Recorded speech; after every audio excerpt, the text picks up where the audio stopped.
جمیل صاحب کتنا پاپولر نام ہے، اگر کسی مزار پہ تقریر کرے تو فرماتے ہیں کون کہتا ہے نبی غیب نہیں جانتا، اور جب اپنے مرکز میں جائے تو فرماتے کون کہتا ہے نبی غیب جانتا ہے۔ اگر آپ ناراض ہو بھی جائے تو مجھے ٹینشن نہیں ہے، میں اپنے مرکز میں بیٹھا ہوں، یہاں سے وہی بات ہوگی جس میں دوغلا پن نہیں ہوگا۔ اگر تمہیں طارق جمیل عزیز ہے تو ہو، مجھے محمد عربی کی عزت عزیز ہے۔ اگر نقیبیوں کے آستانے پہ قصور روڈ پہ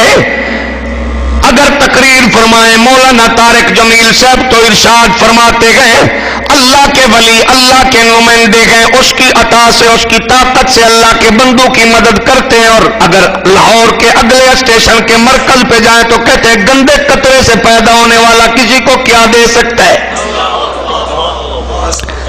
میرے نبی کے غلاموں، اگر کسی شیعہ وزیر کی ماں کے کل پہ ہو تو خطاب فرماتے گئے صحابہ کو کافر کہنے سے بھی بندہ کافر نہیں ہوتا،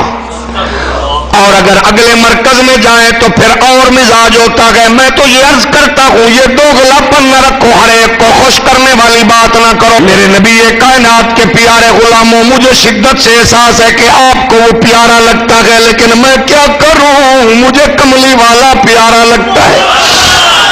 یہ ہے ہماری قوم کی شان، ہماری قوم کی جان، مناظر اسلام مفتی پاکستان مفتی خادم خورشید علی ظاہری،